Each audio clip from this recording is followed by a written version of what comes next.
You know those moments in life when you feel like everything is about to go wrong, but then fate decides to twist the story? Well, this is one of those moments. My girlfriend's wealthy parents hated me before they even met me. That's right, hated me. They thought I was a nobody, a mechanic who wasn't good enough for their perfect daughter. But that day, everything changed. Because before I even made it to their mansion, something happened on that lonely country road that flipped our lives upside down. Before we get into it, tell me in the comments, what's the most stressful, meet the parents, moment you've ever had? Alright, let's go back to that day. It started with a phone call from my girlfriend, Sophia. I was standing in my tiny apartment, sweating in my best and only suit. Her voice on the other end was fast, nervous, and whispering. "Okay, Mark," she said. "Just remember the plan. When my dad asks what you do, don't say you own a garage. Say you're in specialized automotive management. And if my mom asks about your hands, tell her you've been doing woodworking. But please, don't say engine oil or transmission fluid." I tried to laugh it off. "Sophia, honey. I am a mechanic. It's what I do. It's who I am." "I know," she said softly.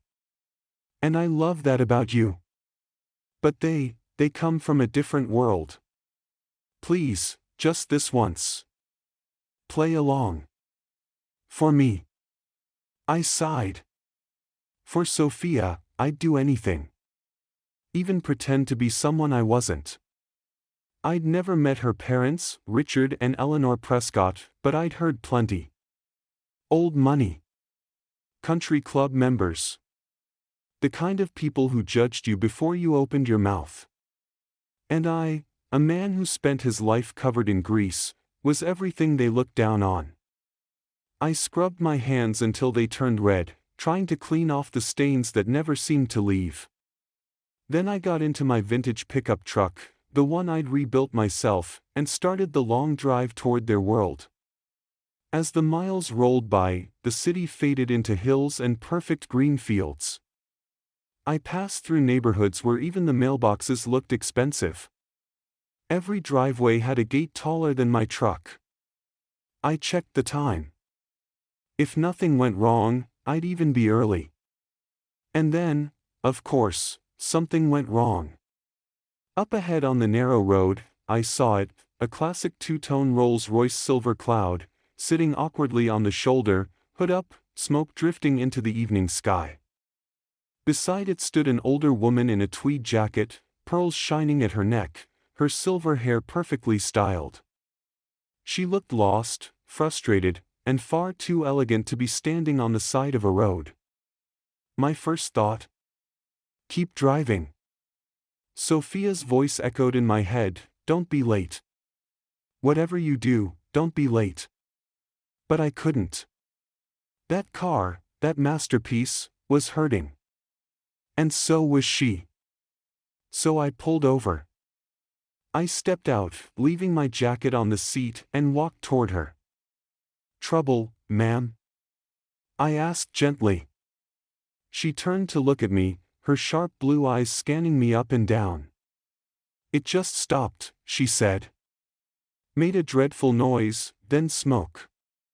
My driver was supposed to follow me, but apparently, he's lost somewhere in another county. Mind if I take a look?" I asked. "I know a bit about these old engines." She hesitated, then nodded. "Be my guest." I leaned under the hood. The familiar smell of hot oil and old metal filled my lungs, a smell I loved. I saw the problem almost instantly, a loose, frayed wire on the distributor cap. A simple fix, if you knew what you were doing. "It's just a loose connection, ma'am," I said. "I can fix it in 20 minutes. But," I looked down at my clean shirt. She smiled, reading my thoughts. "If you can make her run again, I don't care if you get covered in mud." So I went to work. My hands knew what to do. I stripped the wire, reconnected it, and wrapped it tight. As I worked, we talked. She didn't ask about my job. She asked about the car, about its history, its build, its quirks. And she actually knew what she was talking about. When I was done, I wiped my hands on a rag and said, "All right, ma'am. Give it a try." She turned the key.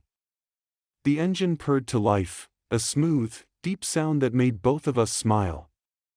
"Young man," she said, her eyes lighting up. "You're a miracle worker. How can I ever repay you?" I shook my head. Just happy to see her running again. She gave me a long, thoughtful look. "You're a rare one," she said softly. Then she climbed back into the rolls, nodded once, and drove away like a queen returning to her palace. I stood there for a moment, watching her car disappear. I felt proud, until I looked at my hands. Black with grease. And then my watch. I was over an hour late. "Oh no," I groaned. I jumped into my truck and drove fast, my mind racing for excuses that didn't sound ridiculous. I helped an old lady, sounded too simple for people like the Prescotts. As I turned into their long driveway, a winding trail of white gravel lined with trimmed hedges and glowing lanterns, my stomach twisted. The mansion looked like something out of a magazine, tall windows, shining lights, the kind of place where silence costs money. I parked my old truck at the edge, surrounded by sleek black sedans. My reflection in the window showed exactly what I feared: messy hair, grease stains, and a man completely out of place. Still, I took a deep breath and walked toward the front door. The bell echoed inside, deep and hollow. After what felt like forever, the door opened. Sophia stood there. Her beautiful face turned pale the second she saw me. "Mark," she whispered, eyes wide. "Oh my God. What happened to you?" "I can explain," I started. There was this woman. Before I could finish, two figures appeared behind her. Richard and Eleanor Prescott. Even before they spoke, I could feel it, the chill in the air. He was tall, gray-haired, and looked like he'd been born in a tuxedo. She was elegant, perfect, and radiated silent judgment. They looked at me like I'd tracked mud into their world. Richard's voice was low and sharp. "So, this is him. The mechanic." I swallowed hard. "Sir, I'm truly sorry for being late." He raised a hand, cutting me off. "Punctuality is a sign of respect, young man. Something clearly missing from your background." Eleanor stepped closer, her lips curling into a polite, cruel smile. "Sophia told us you worked with your hands," she said. "I see you didn't even bother to hide it. How rustic." I felt my face burn with humiliation. "I think we should reschedule," Richard said coldly, looking past me as if I wasn't even there. "When your friend can present himself with proper dignity." He turned away. Just like that, dismissed. Sophia's face fell. I opened my mouth to speak, but nothing came out. I'd failed. I turned to leave, heart heavy, ready to walk away from everything. And then I heard it. A low, powerful, familiar sound. The deep rumble of a Rolls-Royce engine. The same one I'd just fixed.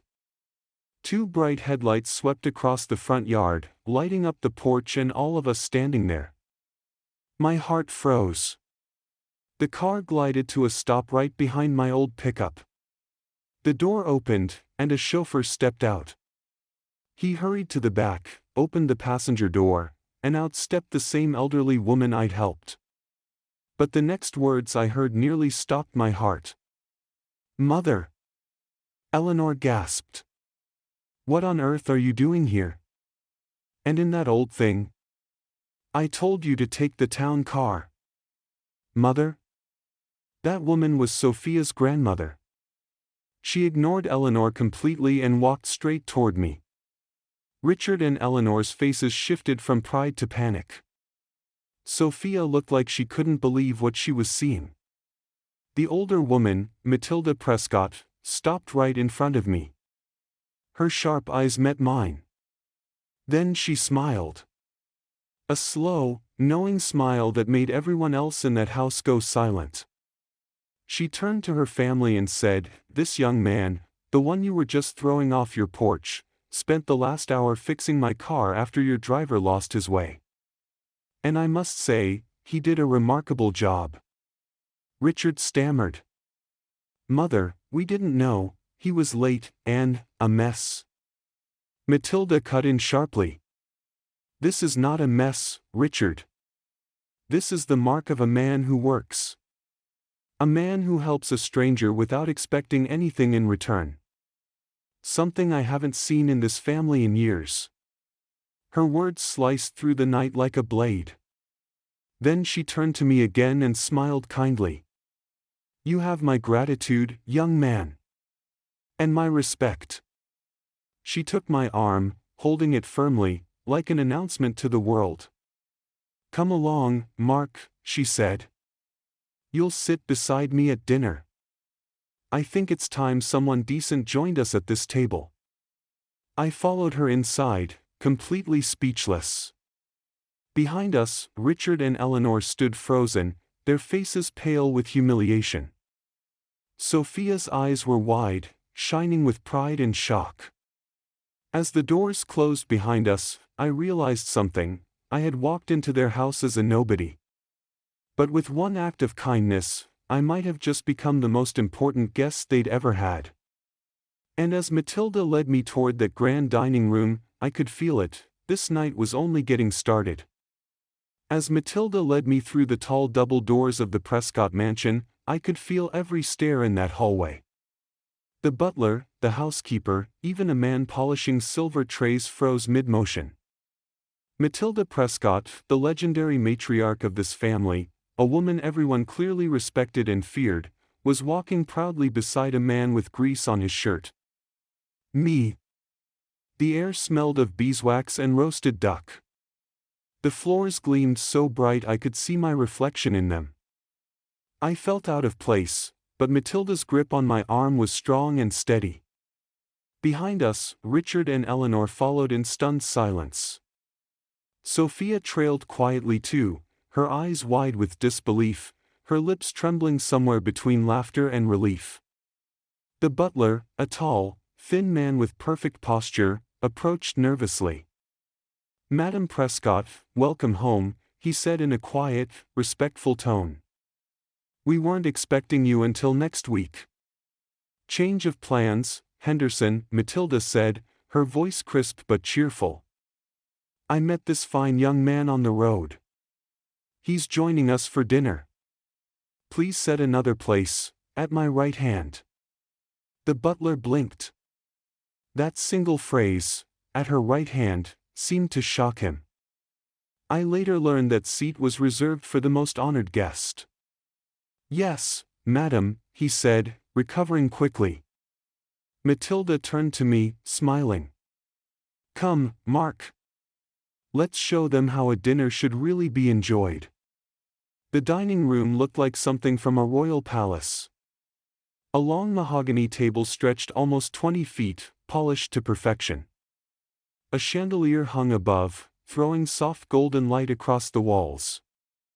I counted at least a dozen chairs, but only 5 of us were sitting down tonight. Matilda took her place at the head of the table. She gestured for me to sit beside her. Richard and Eleanor sat opposite, their posture stiff, their smiles forced. Sophia sat across from me, trying to hide her joy behind a napkin. Henderson poured wine. Matilda lifted her glass toward me. "To good company," she said. I smiled nervously and raised mine too. To good company. The first few minutes were painfully quiet. The only sounds were the soft clinks of silverware and the faint crackle of the fireplace. Then Matilda broke the silence. "So, Mark," she said, turning her sharp blue eyes toward me, "how long have you been working with engines?" I swallowed, my nerves prickling. "Pretty much my whole life," I said honestly.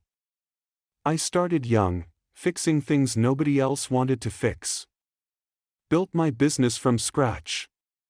It's small, but I'm proud of it." She nodded, smiling. "That's how real work begins. With hands, not inheritance." Richard's fork froze halfway to his mouth. Eleanor's smile twitched. Matilda ignored them completely. As the meal went on, she kept the conversation focused entirely on me. But not in the way rich people usually do, not like an interrogation. She genuinely wanted to know. "What do you enjoy most about it?" she asked. "The challenge," I said. "Every old car tells a story. Sometimes it's stubborn, sometimes it surprises you. But when you bring it back to life, there's nothing like it." She nodded thoughtfully. "You sound like my late husband." That made everyone at the table go still. Sophia told me once that Matilda rarely spoke of her husband, the man who built the family fortune decades ago. "He used to say the same thing," she continued. "He didn't believe in letting things go to waste. Not machines, not people." Eleanor forced a small laugh. "Yes, father was very sentimental about his toys." Matilda's eyes flicked toward her daughter like a lightning bolt. "They were not toys, Eleanor. They were masterpieces. He respected craftsmanship. A concept I fear has been lost on some people in this household." The silence that followed was sharp enough to cut glass. I nearly choked on my wine.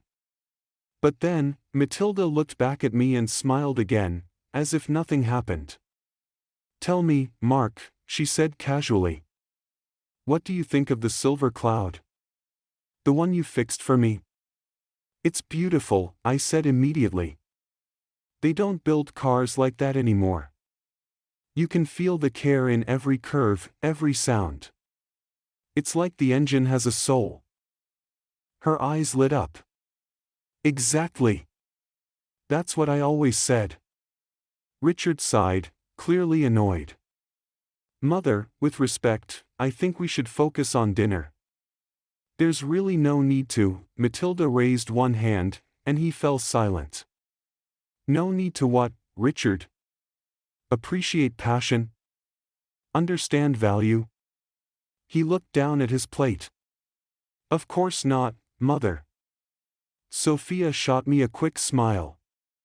She was loving every second of it. After the main course, Matilda leaned back in her chair, studying me. "Mark," she said thoughtfully, "my husband had a collection. Dozens of cars. Some over a century old. They've been sitting in the west garage for years. Do you know what happens to an engine that isn't run for 20 years? "Yes, ma'am," I said. "It dies slowly." Her lips curled into a pleased smile. "Precisely. It dies." She took a slow sip of wine. "No one in this family has had the interest, or the courage, to touch them since he passed. Perhaps that's about to change." Eleanor set down her fork. "Mother, surely you're not suggesting—" "I'm not suggesting anything," Matilda said, cutting her off smoothly. "I'm deciding." The butler entered again, bringing coffee and dessert. The timing was perfect, like he'd done this dance 1,000 times before. Matilda stirred her coffee slowly, her spoon clinking gently against the cup. Then she said something that made every muscle in my body freeze. "Mark, I want you to take charge of restoring my husband's collection." The room went silent.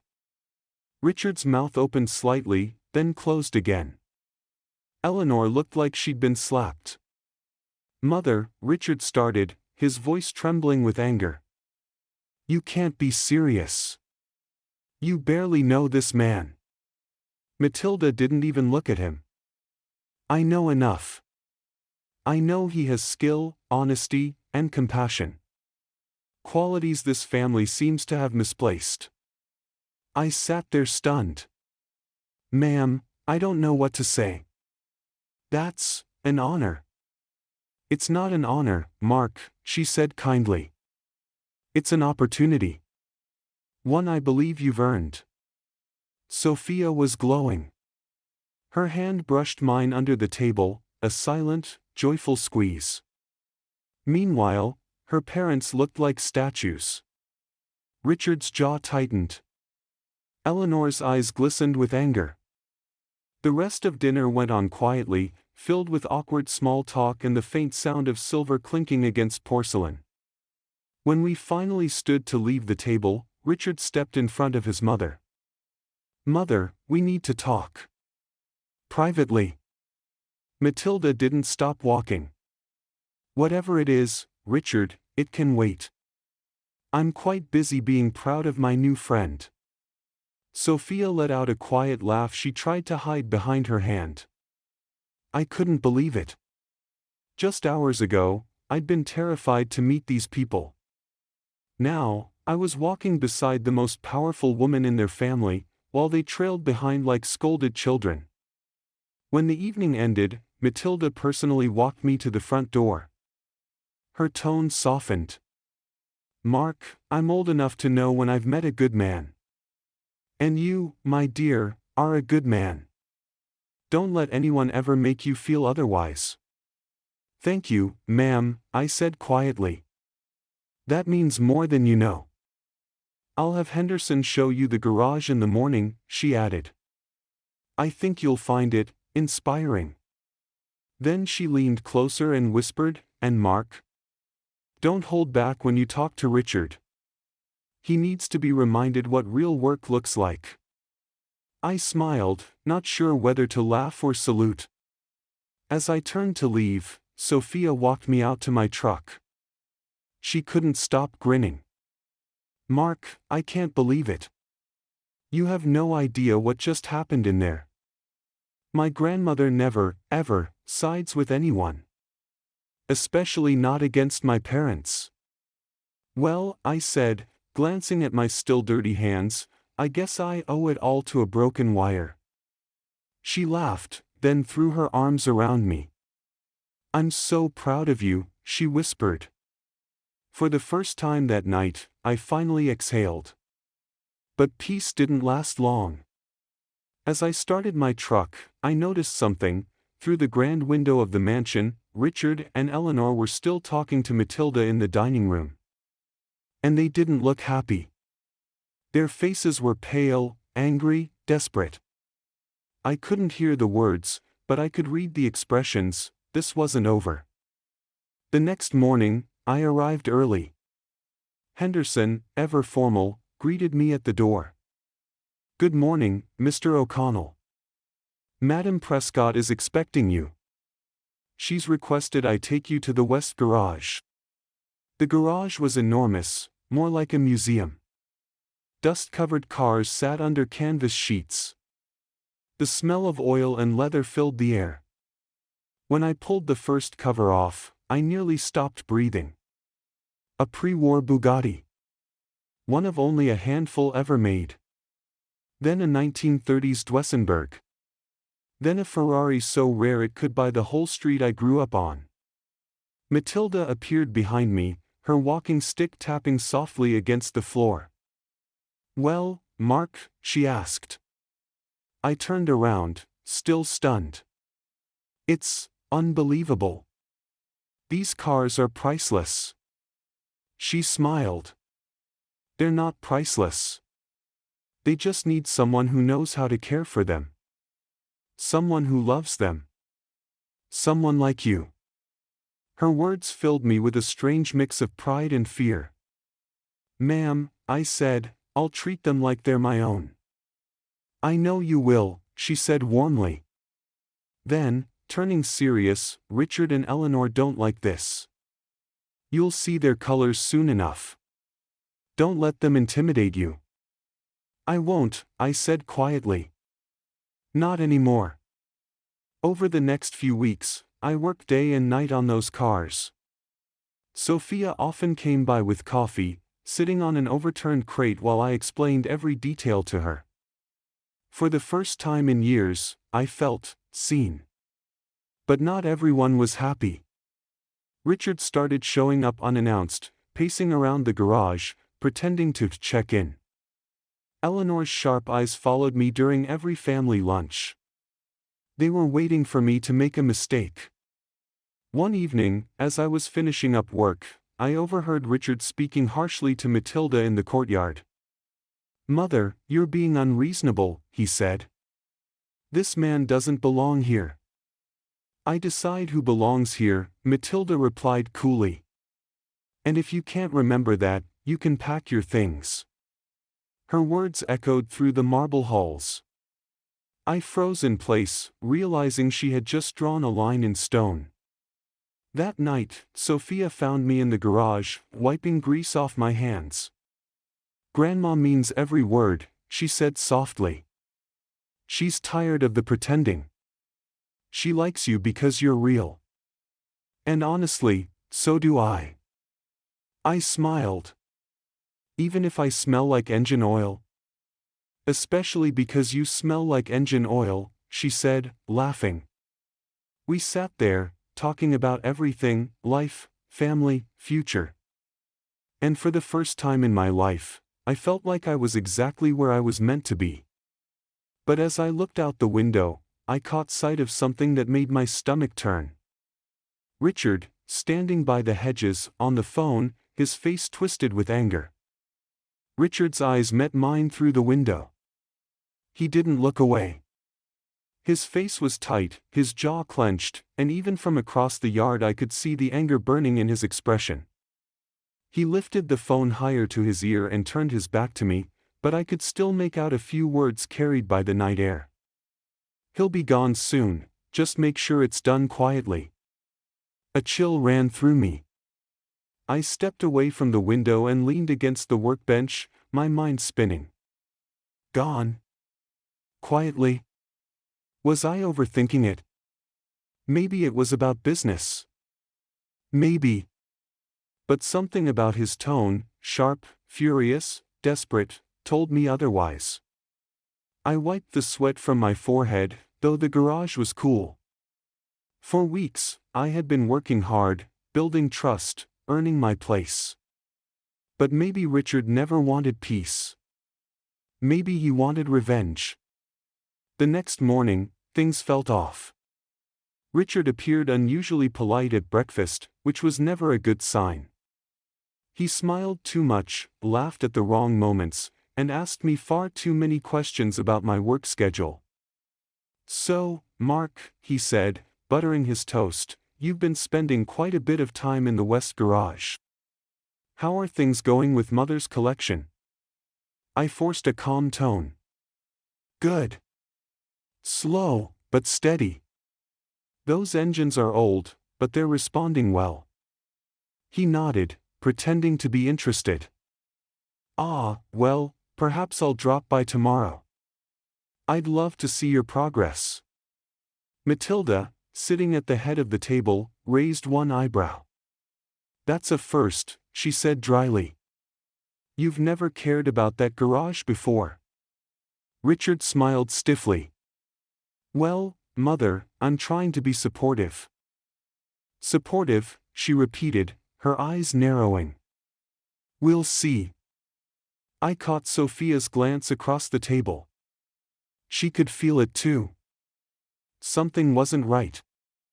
That afternoon, Richard showed up at the garage with a man I didn't recognize, tall, in a dark suit, carrying a leather folder. "Mark," Richard said, all fake warmth, "this is Mr. Dalton. He's an insurance appraiser. We're taking inventory of the vehicles." I nodded, wiping my hands on a rag. "Sure thing. I've already logged each car's condition in a binder if you'd like to see it." Richard's smile faltered for a split second. He clearly hadn't expected me to be that organized. "Of course," he said quickly. "But Mr. Dalton here prefers a professional assessment." The man nodded curtly and walked around the cars, taking pictures. His eyes lingered on one in particular, a silver 1938 Mercedes Roadster. When I asked him if he needed help opening the hood, he shook his head. "No, thank you. Mr. Prescott will handle this part." I stepped back, uneasy. Richard didn't know the first thing about opening an antique hood, but I watched as he tried anyway, fumbling with the latch. Suddenly, there was a loud snap, followed by a hiss of escaping pressure. Richard stumbled back, coughing. "What the?" I rushed over and saw what had happened. He had pulled a fuel line loose. Gasoline sprayed across the floor in a thin, dangerous mist. "Back away!" I shouted, grabbing a rag to block the leak. In seconds, I had it sealed. But the air reeked of gas. Mr. Dalton had backed toward the door, coughing. Richard looked furious, not scared, but angry. "Be careful," I warned him. This could have gone really bad. He just stared at me, his eyes cold. "I'm sure you know how to fix your own messes, mechanic." "My mess?" I said, stunned. "You were the one." He turned and left without another word. Something told me that incident wasn't an accident. That evening, I told Sophia everything. We were sitting in the small library at the back of the mansion, surrounded by old books and the smell of pine wood. She frowned.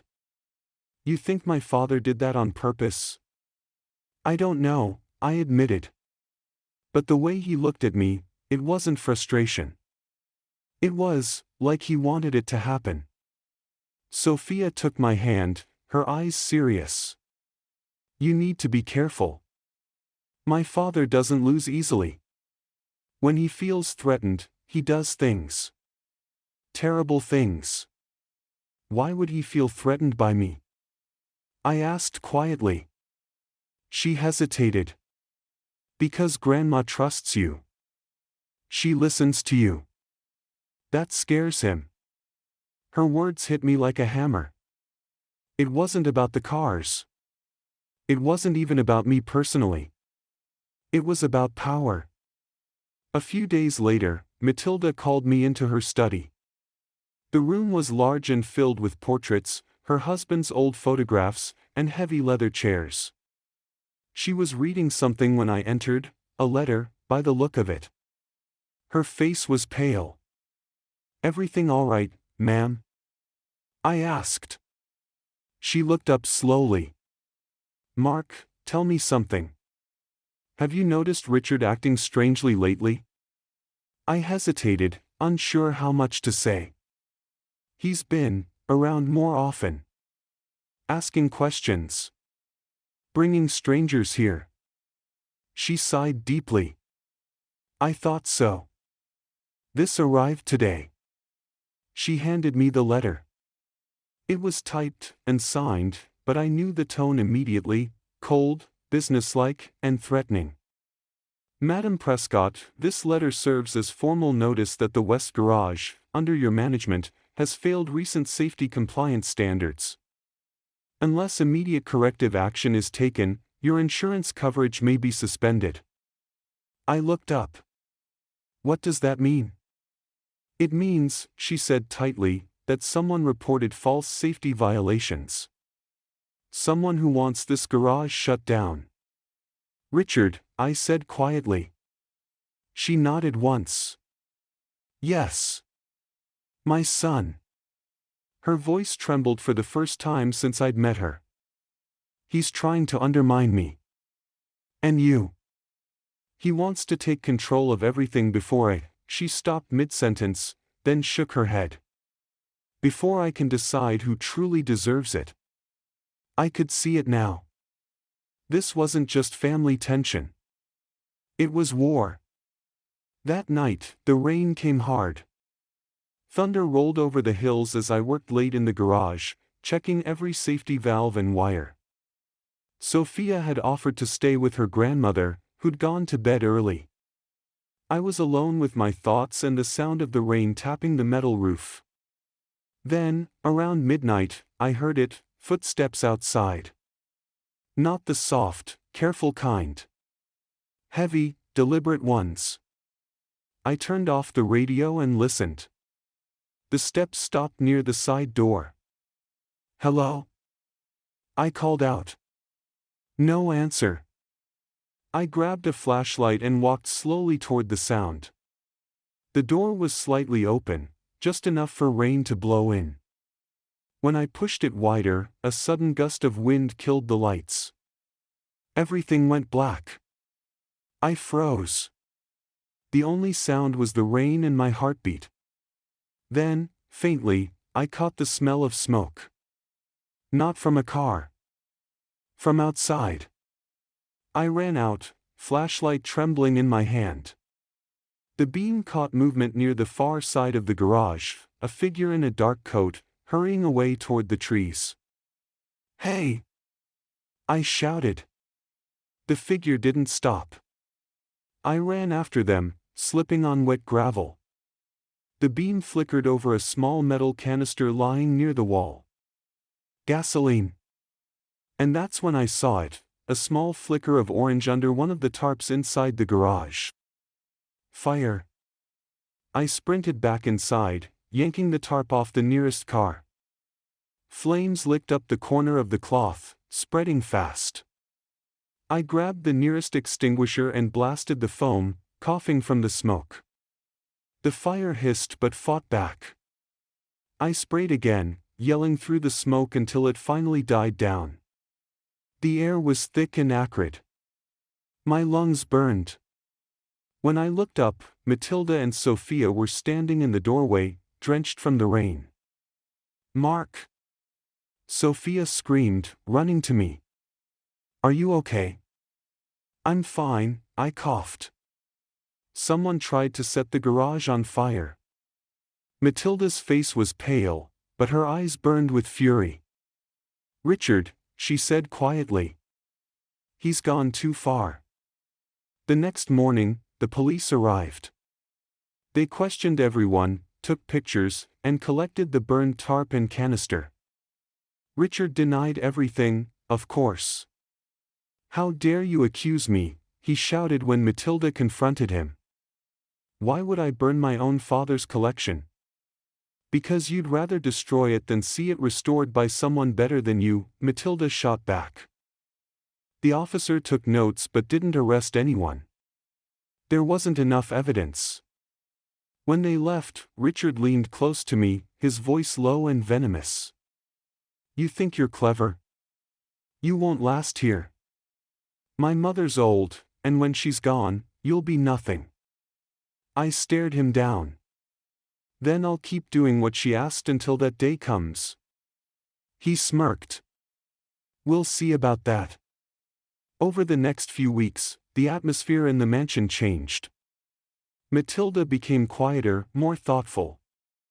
She spent hours in her study, reading old letters and ledgers. Sophia stayed close to me, but even she could feel the storm building. One afternoon, while I was tuning the engine of the Mercedes, Henderson, the butler, came in looking uneasy. "Mr. O'Connell," he whispered, glancing toward the door. "Be careful tonight." I overheard Mr. Prescott speaking to his lawyer. He mentioned, "removing you from the estate." "Removing me?" I repeated. "Yes," he said. "I fear he's planning something legal, or worse." I nodded slowly. "Thank you, Henderson." He hesitated. "If Madam Prescott asks," I didn't say anything. "Of course." As he left, I stood there, trying to calm my shaking hands. It wasn't fear, it was anger. I had worked too hard to be treated like trash. I looked at the cars around me, each one shining from the work I'd poured into them. I wasn't going anywhere. That evening, I was in the main hall when Matilda called everyone together. Her voice was calm, but there was a weight behind it that silenced the entire house. "Sit down," she said. Richard and Eleanor exchanged nervous glances. Sophia sat beside me.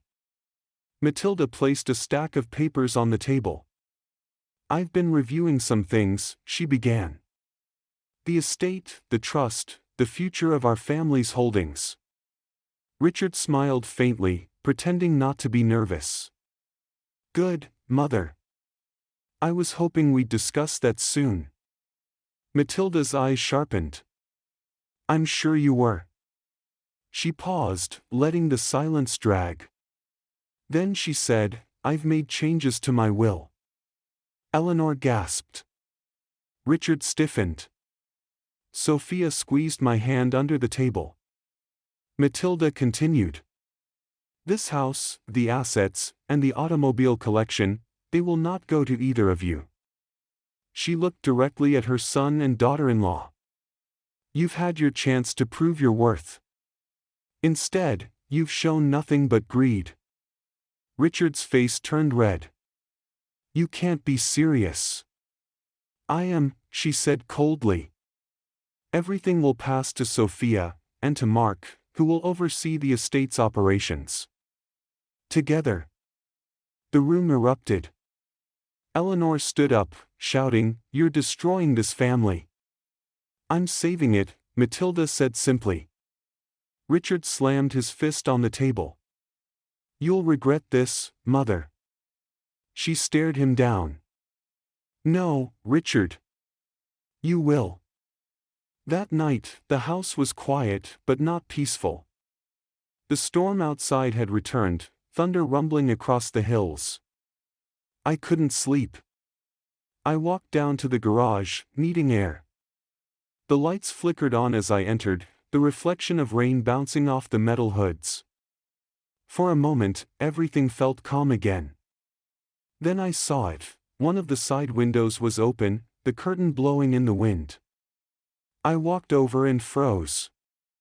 On the floor beneath it lay a single piece of paper. I picked it up. It was a printed document, part of Matilda's new will. But across the top, written in bold red ink, were 3 words: "This ends tonight." My pulse quickened. I turned toward the door, and there, standing in the shadows, was Richard. He stepped forward slowly, rain dripping from his coat, his eyes dark with rage. "You just couldn't leave well enough alone, could you?" he said softly. "You had to take everything." "Richard," I said carefully, "this isn't about me." He laughed bitterly. "It's always been about you since the day you walked into this house." His hand moved inside his coat. My stomach turned to ice. "Richard, don't," I said, stepping back. But he took another step closer, his face twisting into something almost unrecognizable. "Mother made her choice," he hissed. "Now I'm making mine." Lightning flashed through the open window. For one heartbeat, the entire garage turned white, and in that blinding moment, I saw the glint of metal in Richard's hand. He was holding a wrench. His grip was tight, his knuckles white, his eyes filled with fury. The storm outside roared, wind slamming the doors as if the whole world wanted to stop what was about to happen. "Richard," I said slowly, keeping my voice steady. "This isn't you. Put it down." "Oh, it's me," he hissed. "It's the real me. The man you and my mother destroyed." He took a step closer. Rain dripped from his coat, pooling on the concrete floor. The thunder cracked again, louder this time, shaking the windows. "You walked into my home, into my family," he snarled. "And now you're stealing it, everything my father built." "I didn't steal anything," I said quietly. "Your mother made her choice because she saw something good still worth saving." He laughed, a cold, broken sound. "Good? You think you're better than me? You're a mechanic, a man who plays in oil and dirt. You think that makes you noble?" No, I said softly. It makes me real. That stopped him for half a second, and in that half second, Matilda's voice rang out. Richard. The sound of her voice cut through the storm like a bell. We both turned. Matilda stood in the doorway, framed by lightning, her robe whipping in the wind, Henderson holding an umbrella behind her. Mother, Richard gasped, lowering the wrench slightly. You shouldn't be out here. Don't tell me what I should or shouldn't do, she said sharply. Put it down. He hesitated, chest heaving. Put it down, Richard, she said again, slower this time, her voice trembling but steady with command. Don't make this worse. For a long moment, no one moved. Then he dropped the wrench. It clanged on the floor and spun to a stop between us. Matilda walked toward him, her cane tapping softly on the concrete. When she was close enough, she looked him straight in the eyes, the same pale blue eyes they shared. I never wanted it to come to this, she whispered. But you left me no choice. Mother, please, he said, his voice cracking now. He's turning you against me. No, Richard, she said. You did that yourself. She turned to me. Call the police. Richard's eyes widened. No. Mother, don't do this. You tried to burn my garage, she said. You threatened this man's life. You tried to destroy everything your father stood for. I will not let you ruin one more thing. For a second, he looked like he might run, but Henderson was already at the door, blocking his way. The storm outside raged louder, the wind howling through the gaps in the windows. And then, just as the sirens echoed in the distance, Richard fell to his knees. Mother, he whispered, tears mixing with rain. I didn't mean to, you meant every word, she said sadly. And I will remember them. The police came quickly. They took Richard away quietly, no struggle, just a hollow man with nothing left to fight for. Eleanor watched from the balcony, her face pale and unreadable. When the car disappeared into the dark, she turned away without a sound. Matilda stood for a long time, staring after the flashing lights.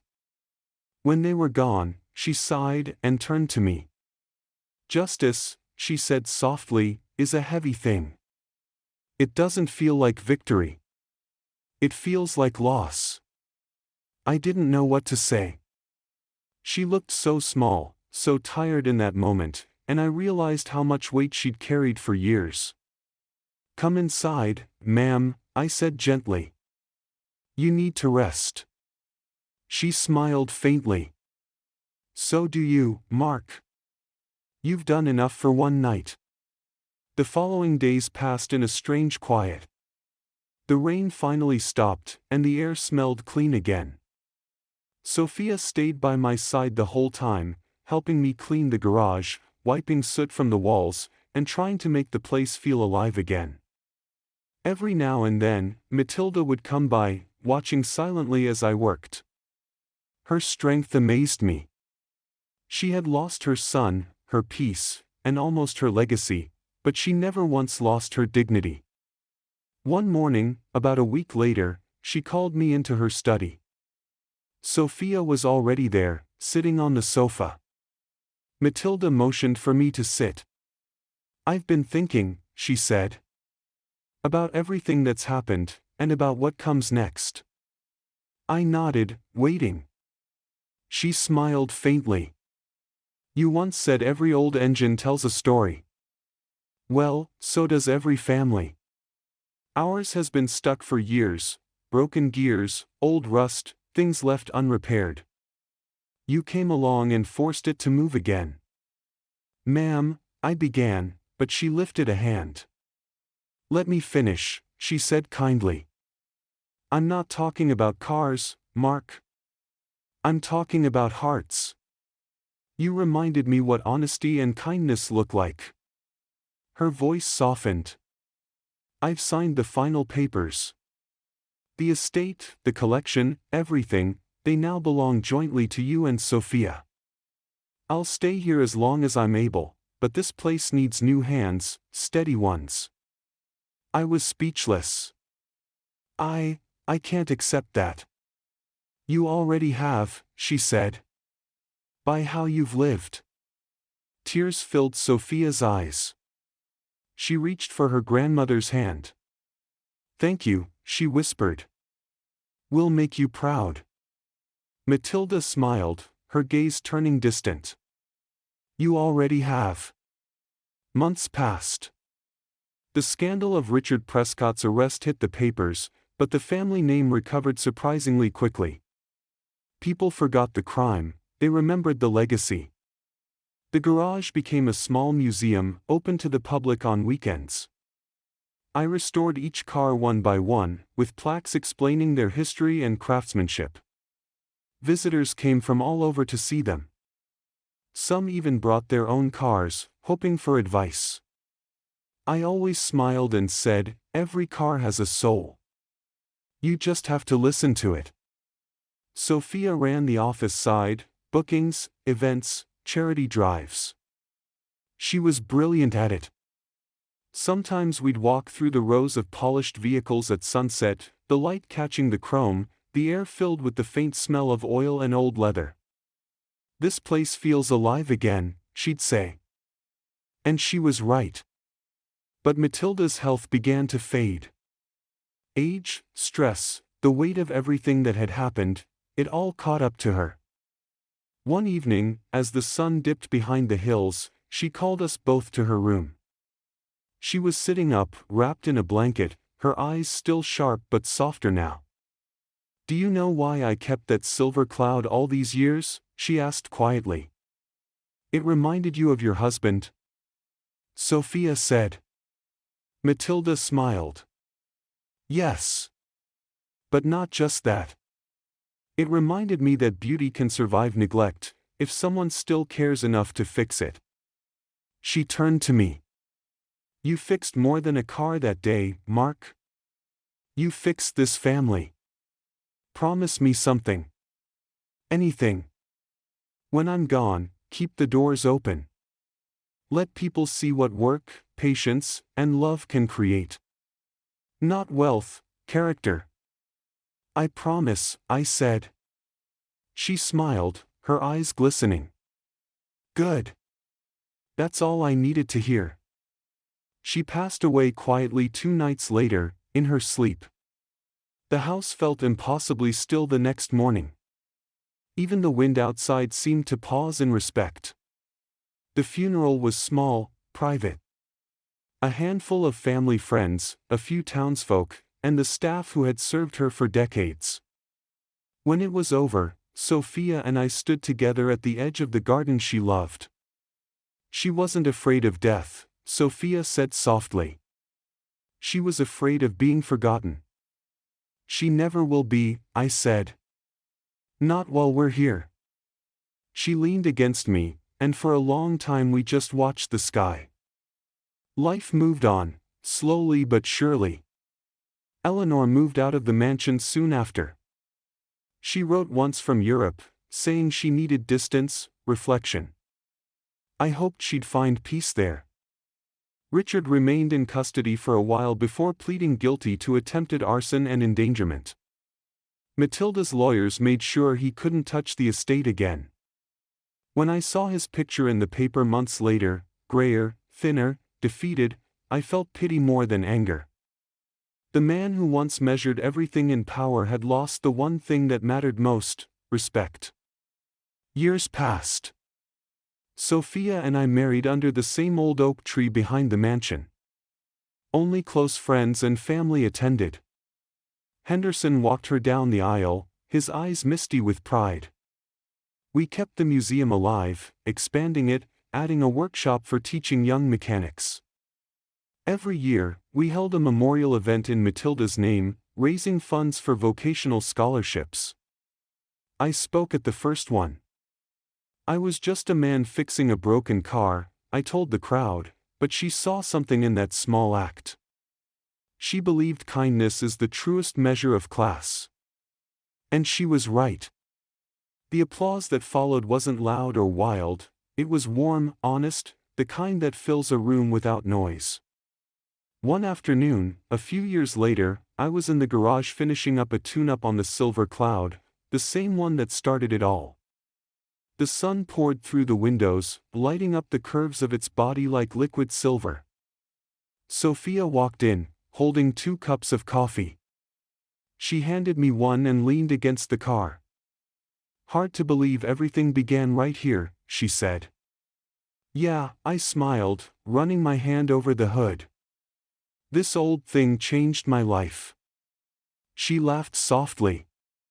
"No, Mark. You changed ours."